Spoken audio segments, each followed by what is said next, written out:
me forever on fire. City Ravi ಬಗ್ಗೆ ಉನ್ನತ ಮಟ್ಟದ ತನಿಖೆ ಆಗಬೇಕು. ಸಭಾಪತಿ ಹೊರಟ್ಟಿಗೆ ನಾಗಲಕ್ಷ್ಮಿ ಚೌಧರಿ ಪತ್ರ ಬರೆದಿದ್ದಾರೆ. ನಾಗಲಕ್ಷ್ಮಿ ಚೌಧರಿ ರಾಜ್ಯ ಮಹಿಳಾ ಆಯೋಗದ ಅಧ್ಯಕ್ಷರಾಗಿದ್ದಾರೆ. ಸಿಟಿ ರವಿ ಹೇಳಿಕೆ ವಿಚಾರಕ್ಕೆ ಸಂಬಂಧಪಟ್ಟಂತೆ, ಯಾಕೆಂದರೆ ಘಟನೆ ನಡೆದಿರುವಂಥ ಸ್ಥಳ ಮೇಲ್ಮನೆ ವಿಧಾನ ಪರಿಷತ್ತಿನಲ್ಲಿ ನಡೆದಿರುವಂಥ ಘಟನೆ, ಅದು ಆ ಜಾಗದಲ್ಲಿ ನಿಂತುಕೊಂಡೇ ಮಾತನಾಡಿದ್ದಾರೆ ಅಂತ. ಸೊ ಈ ಕಾರಣಕ್ಕಾಗಿ ಉನ್ನತ ಮಟ್ಟದ ತನಿಖೆ ಆಗಬೇಕು ಅಂತ ಮಹಿಳಾ ಆಯೋಗದ ಅಧ್ಯಕ್ಷೆ ಹೇಳಿದ್ದಾರೆ. ಸಿಟಿ ರವಿ ಅವಾಚ್ಯ ಶಬ್ದದಿಂದ ಹೆಬ್ಬಾಳ್ಕರ್ ಅವರನ್ನು ನಿಂದಿಸಿದ್ದಾರೆ. ಅದು ವಿಧಾನ ಪರಿಷತ್ತಿನ ಕಲಾಪದ ವೇಳೆಯೇ ನಿಂದಿಸಿದ್ದಾರೆ. ಮಾಜಿ ಸಚಿವರಾದಂಥವರು ಇಂಥ ಪದ ಬಳಕೆ ಮಾಡ್ತಾರಾ?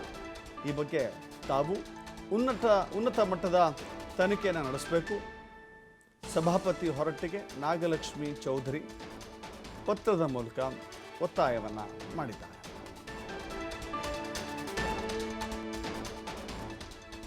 ಘಟನೆ ನಡೆದಿರುವಂಥದ್ದು ವಿಧಾನ ಪರಿಷತ್ತು. ಸೊ ಹೀಗಾಗಿ ವಿಧಾನ ಪರಿಷತ್ತಿಗೆ ಯಾರು ಹೆಡ್ ಅಂತ ಹೇಳಿದ್ರೆ ಅದು ಸಭಾಪತಿಯವರೇ ಆಗಿರ್ತಾರೆ, ಅಲ್ಲಿನ ಚೇರ್ಮನ್. ಸೊ ಹಾಲಿ ಚೇರ್ಮನ್ ಬಸವರಾಜ ಹೊರಟ್ಟಿ.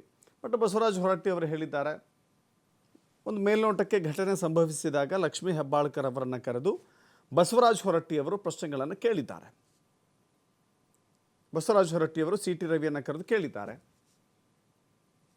ಲಕ್ಷ್ಮೀ ಹೆಬ್ಬಾಳ್ಕರ್ ಕೊಟ್ಟಿರುವ ದೂರಿನಂತೆ ನೀವು ಅವಾಚ್ಯ ಶಬ್ದವನ್ನು, ಅಶ್ಲೀಲ ಶಬ್ದವನ್ನು ಬಳಕೆ ಮಾಡಿದ್ದೀರಾ ಅಂತ ಹೇಳಿ ಬಸವರಾಜ ಹೊರಟ್ಟಿಯವರು ಸಿಟಿ ರವಿ ಕೇಳಿದರೆ, ಸಿಟಿ ರವಿ ಹೇಳಿದ್ದಾರೆ, ನಾನು ಆ ವರ್ಡ್ ಹೇಳಿಲ್ಲ, ಆ ಅಶ್ಲೀಲ ಪದ ಹೇಳಿಲ್ಲ, ಬದಲಾಗಿ ಫ್ರಸ್ಟ್ರೇಟ್ ಅಂತ ಹೇಳಿದ್ದೇನೆ ಅಂತ ಹೇಳಿದ್ದಾರೆ. ಸೊ ಆ ವಿಚಾರವಾಗಿ ಬಸವರಾಜ ಹೊರಟ್ಟಿಯವರು ನಿನ್ನೆಯಷ್ಟೇ ಕ್ಲಾರಿಫಿಕೇಷನ್ನ ಕೊಟ್ಟಿದ್ದಾರೆ. ಆದರೂ ಕೂಡ ಉನ್ನತ ಮಟ್ಟದ ತನಿಖೆ ಆಗಬೇಕು ಅಂತ ಹೇಳಿ ಮಹಿಳಾ ಆಯೋಗ ಇಲ್ಲಿ ಆಗ್ರಹ ಮಾಡಿದೆ.